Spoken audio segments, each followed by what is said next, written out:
참 좋으신 우리 주님의 은혜와 사랑이 이 예배의 자리 그리고 페이스북 라이브를 통해서 예배와 함께 계신 모든 분들에게 같이 하시기를 빕니다.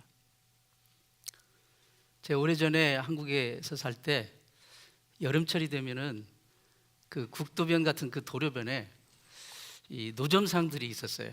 지금도 있겠죠. 잡화며 또 이 과일 같은 거를 파는 그 노점상들이 있었는데, 제가 지금도 기억이 나요. 한 그 과일 파는 노점상이 그 써놓은 현수막 그 글귀가 지금도 생각이 납니다. 어제 막 가출한 싱싱한 복숭아 사세요. 그리고 작년 가을 갓 시집온 대추 사세요.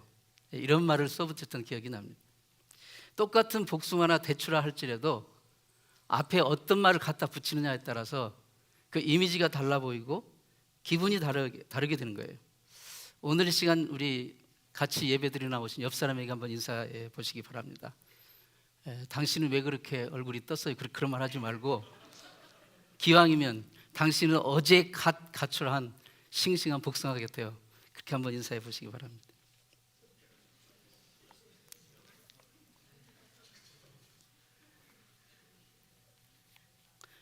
그런 말 하는데도 인상 쓰고 있으면 안 됩니다. 사람이 하나님께 창조된 후에 제일 먼저 한 일이 무엇입니까? 그것은 안식입니다. 하나님이 천지 만물을 만드실 때 모든 만물을 다 만드시고 제일 마지막 여섯째 날, 그리고 제일 마지막 순서로 사람을 만드셨어요. 그리고 바로 그 다음날 하나님이 안식하셨거든요. 그러니까 사람은 창조된 후에 제일 먼저 안식을 먼저 시작한 겁니다. 여러분, 달력을 보세요. 빨간 글씨로 제일 왼쪽 앞에 주일이 맨 앞에 있잖아요. 그리고 월요일이 화요일 이렇게 있습니다. 사람은 먼저 안식을 하고 그 다음에 일을 해야 됩니다. 배터리는 사용하기 전에 먼저 충전이 되어 있어야 재구시를 할 수가 있습니다. 창조적인 관점에서 볼 때 사람은 먼저 창조주 하나님 주시는 그 참 쉼을 통해 충전을 하고 난 후에 일을 해야 합니다. 그게 바른 순서입니다. 사람이 죽기 아니면 까무라치기로 죽을 둥 살 둥 모르고 그렇게 일만 하면 결국 어떻게 돼요? 죽는 거예요. 죽습니다. 한도가 넘으면 쓰러지는 게 우리 인간입니다. 인간은 여러모로 유한한 존재, 정말 깨지기 쉬운 질그릇입니다. 그러나 우리 하나님은 엘로힘 하나님, 전능자 하나님, 초월적 하나님이십니다. 오늘 주일 예배를 통해서 우리는 우리의 한계를 인정하고 그리고 전능자 하나님 안에서 안식을 얻으며 하늘의 신령한 은혜와 능력을, 그래서 주님의 생명으로 충전하는 지금 이 시간을 갖고 있는 것입니다.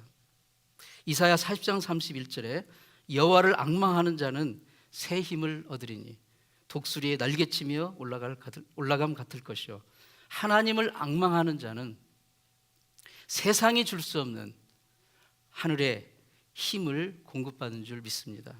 오늘 예배를 통해서 하나님을 앙망함이 더욱 새로워지시기를 바라고요, 우리의 삶이 독수리가 달개치어 올라가는 것처럼 정말 힘차게 하나님의 능력, 하나님의 그 생명의 힘을 공급받아 올라가게 되기를 축원합니다.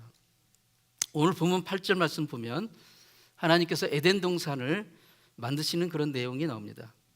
에덴이라는 말은 히브리어로 그 기쁨, 환희, 아름다움, 그런 뜻을 가지고 있다고 합니다. 이 에덴에 상응하는 헬라어 파라데이소스, 즉 영어로는 파라다이스, 이 낙원이라는 말인데, 그것은 개방된 뜰, 열린 들판, 그런 뜻을 가지고 있답니다. 근데 하나님이 왜 에덴을 만드셨을까? 물론 하나님의 주권이기 때문에 우리가 그것을 다 헤아릴 수는 없지만, 거기에 그 에덴에 자기의 형상으로 만드신 인간을 두시고 그 사람과 더불어 사랑과 기쁨과 화평의 교제를 나누기 원하셨고, 또 그 인간으로부터 영광과 찬양을 받으시기 위함이었던 것이죠. 하나님이 에덴을 사랑과 교제와 기쁨의 동산, 영광과 찬양의 동산이 되도록 말 그대로 지상 낙원, 파라다이스로 인간에게 주셨지만, 인간은 사단의 그 꾀을 이기지 못하고 결국 선악과를 따먹고 타락한 이후에 인간은 이 에덴을 상실하게 됩니다. 이제 에덴은 지리적으로는 더 이상 이 세상에 있지 않아요. 다만 사람들의 이름으로서 사용될 뿐이에요. 우리 교회도 이든이 있죠, 이든. 그러나 그 대신 이제 우리는 예수 그리스도 우리 주님 안에서 영적인 에덴의 복을 누리게 됩니다. 설사 에덴 동산보다 물리적으로 더 화려하고 더 아름답게 꾸며는 어떤 동산이 있다 할지라도 그곳에 이 하나님과의 진정한 사랑과 믿음과 기쁨의 교제가 없고 하나님께 대한 진정한 영광과 찬양이 없다면 그곳은 에덴이 될 수가 없는 것입니다. 비록 좀 허름하고 누추하고 조금 불편한 삶의 현장이라 할지라도 거기에 주님과의 뜨거운 사랑과 믿음과 기쁨의 교제가 있고 주님께 올려드리는 뜨거운 찬양과 예배가 있다면 바로 그곳이 진정한 에덴이 되는 것입니다. 저는 여러분의 가정이 그러한 에덴의 기쁨이 있는 에덴의 복의 현장이 되기를 축원합니다. 오늘 우리가 바라고 소원하는 예배가 무엇입니까? 그것은 진정한 예배의 기쁨이 있는 것이에요. 에덴의 기쁨, 에덴의 위로와 감격과 행복이 흘러넘치는 그 예배, 그것을 우리는 소원합니다. 에덴은 또 파라데이소스, 개방된 들판이라는 뜻도 있듯이 정말 빈부귀천 남녀노소 누구에게나 예수를 구주로 하나님의 아들로 고백하는 자는 누구나 나와서 하나님의 구원의 은총을 찬양하는 그 기쁨과 행복이 있는 그 예배, 그 예배를 우리는 소원합니다. 본문 7절 말씀 보면 하나님께서 인간을 창조하시는 장면이 나옵니다. 하나님께서 인간을 창조하실 때 인간을 금은 보석으로 만들지 않으셨어요. 다이아몬드로 만들지 않고 흔하디 흔한 이 땅의 흙먼지로 만드셨어요. 왜 하나님은 인간을 땅 흙먼지로 만드셨을까? 그것은 우리 피조물의 한계를 알게 하기 위함이었고 인간 스스로 자랑할 것이 없게 하기 위함이었습니다. 우리는 땅을 밟을 때마다 내 육신은 언젠가는 이 흙으로 돌아간다는 것을 기억해야 합니다. 우리가 하나님 앞에서 그리고 사람들 앞에서 자랑할 것이 무엇일까요? 우리의 얼굴입니까? 저보다 잘생긴 사람은 저는 매일 만납니다. 드라마 전원일기에 나왔던 이 응삼이 있잖아요. 시골 노총각 촌티의 대명사 응삼이. 그분이 원래 젊었을 때는 원조 월정이었다고 그러더라고요. 사람은 세월이 가면 다 그 얼굴이 되고 쭈글쭈글해집니다. 얼굴을 자랑할 게 없어요. 우리가 지식을 자랑합니까? 세상 사는 동안 나보다 더 똑똑하고 더 배우고 더 잘난 사람들은 수없이 만납니다. 자랑할 수 없어요. 우리는 흙입니다. 흙에서 왔어요. 우리가 돈을 자랑할 수 있습니까? 오늘 부자가 내일도 부자가 된다는 법이 없습니다. 그 많은 돈이 우리에게 영생을 줍니까? 물론 돈 있으면 편리하고 유용하죠. 하지만 지식이나 또 우리 얼굴과 마찬가지로 그게 우리에게 궁극적인 생명을 주지는 못합니다. 우리의 행복과 내일을 궁극적으로 보장해 주지 못합니다. 최근에 그 북대서양 그 깊은 바다 12,500피트 그 바닥에 타이타닉호의 잔해가 남아 있잖아요. 그 깊은 북대서양 바닥에. 근데 그거를 또 구경하겠다고 이 조그만 그 이제 패밀리 밴 사이즈의 그 타이탄 서머시블이라는 그 잠수정을 타고 5명이 내려갔잖아요. 내려갔는데 내려간 지 1시간이 채 못 돼 가지고 내부 폭발로 무슨 일이 생겼는지 모르지만 내부 폭발로 그냥 뭐 진짜 가루도 없이 다 흔적도 없이 사라지고 말았어요. 그때 죽은 5명의 공통점이 무엇입니까? 그들은 모두 모험심이 많은 사람이에요. 대단한 모험심이고 보통 강심장을 가지고 그 깊은 바다에 내려갈 생각을 못 하죠. 아무리 이 과학 이런 그걸로 다 무장했다 할지라도 모험심이 대단한 분들입니다. 그러나 그들에게 또 다른 공통점이 있는데 그게 뭐냐면 그들은 부자들이었어요. 근데 보통 부자가 아니라 그들은 모두 억만장자들이었어요. 이번에 잠수 탐험 여행에 든 비용이 1인당, 거기 5명 타는데 1인당 무려 500,000 비용을 냈다고 합니다. 그러니까 보통 사람들은 꿈꿀 수 없는 그런 그 일을 하는 거예요. 그들이 돈이 없었으면 그 바다로, 그 깊은 바다로 내려갈 생각을 했을까요? 하루 벌어 하루 먹고 사는 보통 사람의 눈에 그들이 한 일, 그리고 그들에게 벌어진 그 비극이 어떻게 비춰질까요? 그들이 하고자 하는 일이 하나님의 영광을 위한 그런 일이었을까요? 아니면 영혼을 구원하기 위한 그런 일이었을까요? 아니면 세계 평화를 위한 일이었습니까? 그냥 많은 돈 가지고 모험을 즐기기 위한 거예요. 그냥 많은 돈 가지고 익스트림 스포츠를 즐기기 위한 그거였어요. 돈을 자랑할 게 아닙니다. 우리는 흙으로 만들어진 존재라는 것을 잊어서는 안 됩니다. 물속에서 3분만 숨을 못 쉬면 그냥 죽는 유한한 질그릇이라는 그 엄연한 진리를 잊어서는 안 되는 거예요. 때로는 많은 돈이 그 엄연한 진리를 망각하게 만들 만큼 어리석은 도구가 되는 거예요. 우리는 얼굴도 지식도 돈도 자랑해서는 안 됩니다. 우리의 육신의 힘도, 우리의 건강도 자랑해서는 안 돼요. 한때 나비처럼 날아서 벌처럼 쏜다 라는 말을 유행시킨 누구 있죠? 20세기 최고의 복서 무하마드 알리. 제가 조지 포만 얘기는 좀 2번 했는데 오늘 알리 얘기를 좀 해야 돼요.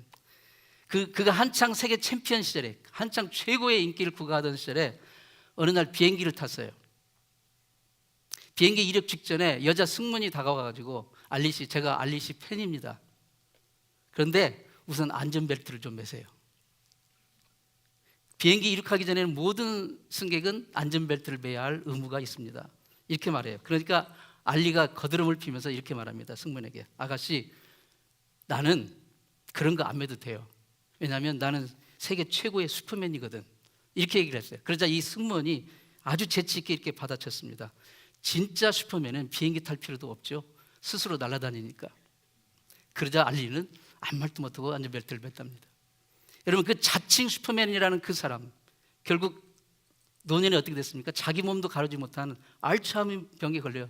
수족도 제대로 가르지 못하고 떨며 지내다가 결국 죽지 않았습니까? 우리는 자랑할 게 아무것도 없습니다. 얼굴, 지식, 재산, 몸, 건강, 아무것도 자랑할 게 없습니다. 우리는 하나님 앞에서 본질적으로 우리가 무엇을 가지고, 흙을 가지고 만든 존재라는 것을 잊지 말아야 돼요. 하나님 앞에서 우리가 자랑할 것이 있다면 딱 하나, 먼지와 흙과 같은 존재인 나를 사랑하시고 나를 구원하시고 나를 천국의 소망과 영생의 선물을 주신 그래서 우리를 존귀한 존재로 만들어주신 예수 그리스도, 그분만을 자랑해야 합니다. 흙은 습기나 물이 있을 때 뭉쳐 있어요. 그러죠? 습기가 다 빠져버리면 건조해져 가지고 풀풀 먼지만 날리고 결국은 다 부슬부슬 흩어져 버려요. 우리의 인간의 존재를 궁극적으로 유지시켜 주시고 지켜주시고 세워주시는 것은 이 하나님의 은혜입니다. 흙의 습기가 필요한 것처럼 우리에게는 우리의 심령을 적셔주는 하나님의 은혜가 필요한 거예요. 우리의 삶 속에서 하나님의 은혜가 빠져버리면 먼지만 풀풀 날리게 되고 결국 우리의 삶을 구성하는 모든 요소들이 다 와르르 무너져 버리게 됨을 알아야 됩니다. 그런 하나님의 은혜를 받아 사는 존재가 되도록 하나님이 우리에게 선물한 것이 무엇입니까? 그게 바로 본문 7절에 나오는 하나님의 생기입니다. 흙으로 된 육신만으로는 우리가 살 수 없고 그 위에 하나님의 생기를 받아야 사는 그런 존재로 우리를 만들어 주신 것입니다. 그것을 가르쳐 주시려고 먼저 이 땅의 재료인 흙먼지로 사람의 육신을 만드시고 그리고 이 땅의 것이 아닌 하늘의 것, 하나님의 생기를 우리에게 불어넣어 주심으로 사람이 생명이 되게 하신 것이에요. 오늘 본문 말씀, 흙으로 사람을 지으시고 생기를 그 코에 불어넣으시니 그 사람이 생명이 동지라. 여기서 생명, 리빙, 여기서는 그 NIV는 리빙 빙으로 번역을 했지만 좀 더 원어에 가깝게 표현하자면 리빙 소울이라고 할 수가 있는데요. 하나님이신 생기로 살아가야 할 영적인 존재라는 뜻이에요. 지구상에 사는 모든 생명체들은 동물이든 식물이든 1차적으로는 육체적인 호흡을 하게 됩니다. 우리도 육체적인 호흡이 필요하죠.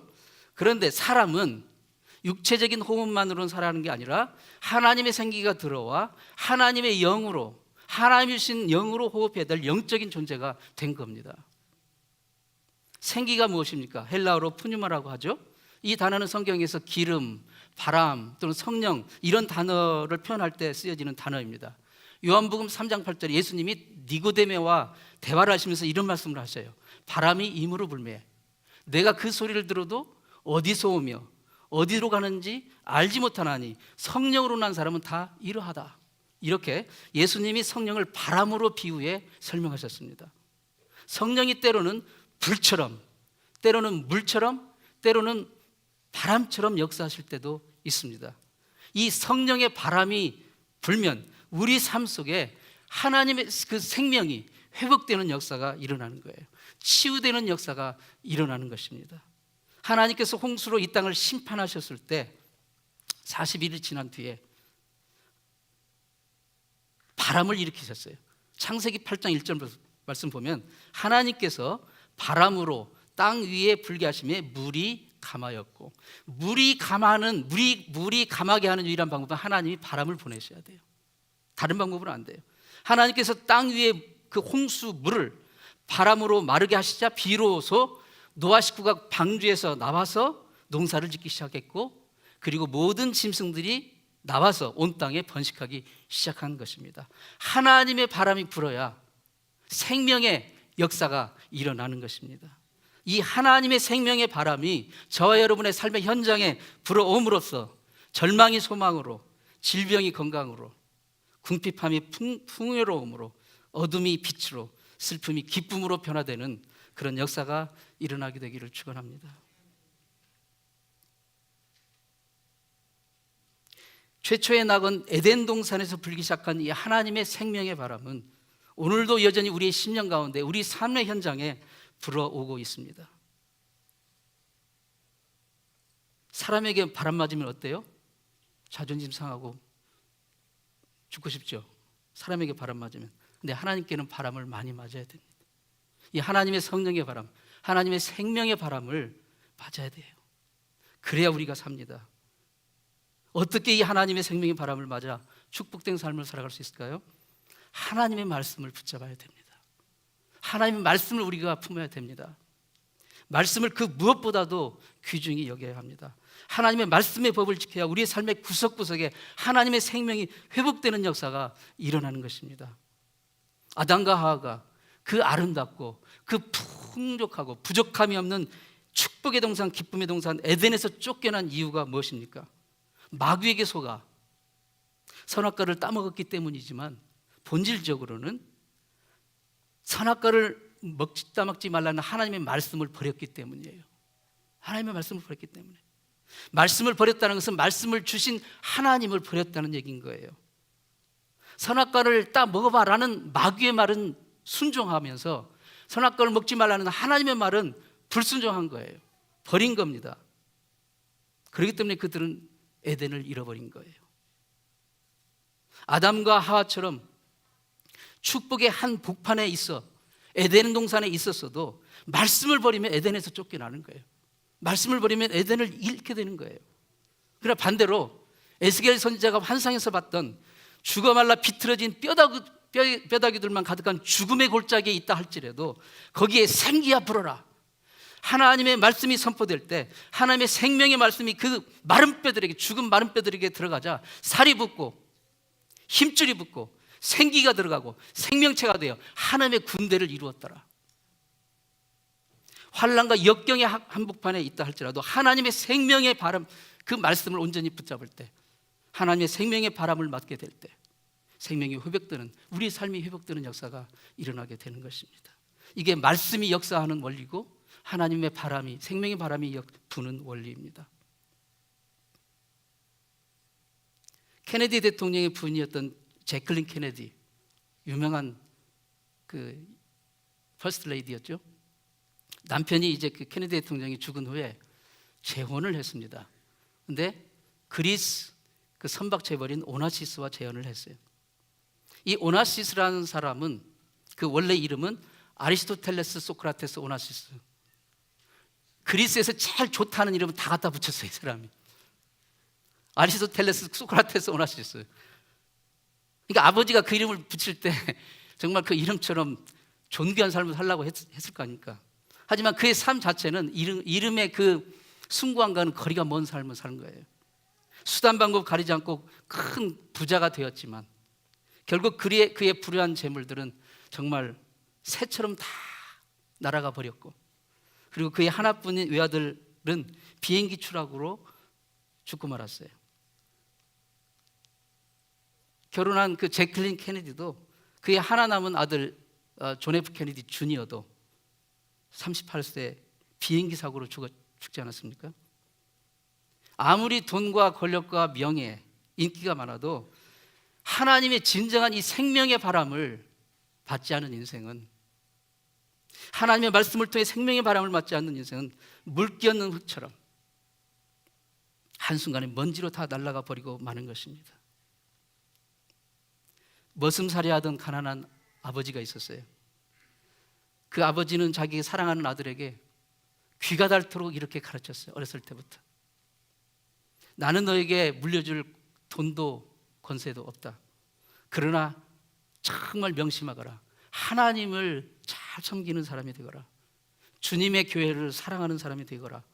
성경 말씀을 사랑하는 사람이 되거라. 네가 얼마를 벌든 11조 생활을 하라. 그것을 귀가 닳도록 가르쳤어요. 그 후에 이 아들은 그 아버지의 말씀을 순종하고 정말 하나님을 믿는 믿음으로 살았습니다.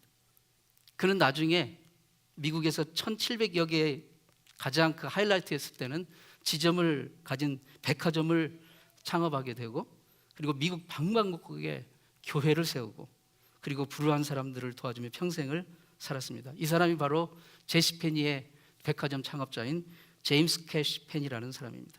그는 늘 마태복음 7장 말씀, 대접을 받고자 하는 대로 남을 대접하라 라는 말씀을 묵상하며 사업을 했다고 합니다. 하나님을 사랑하고 하나님의 말씀을 붙들고 하나님의 생명의 바람을 맞는 그 사람의 복된 인생의 증거가 아니고 무엇이겠습니까? 하나님의 생명은 하나님의 말씀을 타고 우리에게 옵니다. 하나님의 말씀을 붙들고 우리가 하나님의 말씀을 순종할 때 하나님의 이 생계의 바람, 생명의 바람을 우리가 맞게 되는 거예요. 하나님의 말씀을 붙들고 기도하는 자에게 정말 놀라운 기적이 일어나는 것입니다. 성경은 창세기 1장부터 요한계시록 22장까지 온통 살아계신 하나님의 말씀이고, 그 하나님의 생명이 흐르고 있고 하나님의 생명의 바람이 불고 있습니다. 오늘도 그 하나님의 생명의 바람은 말씀을 존귀히 여기며 하나님의 말씀에 순종하며 살아가는 자의 그 심령과 삶의 현장에 정말 불어오고 있습니다. 이 하나님의, 여러분의 삶의 현장이 하나님의 생명의 바람이 흐르는 그 현장이 되기를 진심으로 축원합니다. 기도하겠습니다. 하나님 아버지, 하나님의 생기를 불어 아담을 생명이 되게 하신 것처럼 오늘 우리 심령에, 그리고 우리의 삶에 하나님의 생기, 하나님의 생명의 바람을 불어넣어 주시옵소서. 하나님의 말씀을 붙들고 그 말씀에 순종하게 하여 주옵소서. 그래서 우리의 삶을 붙드시고 이끄시고 복주시는 하나님의 은혜가 우리 삶 속에 흐르게 도와 주시옵소서. 예수님의 이름으로 기도하옵나이다. 아멘.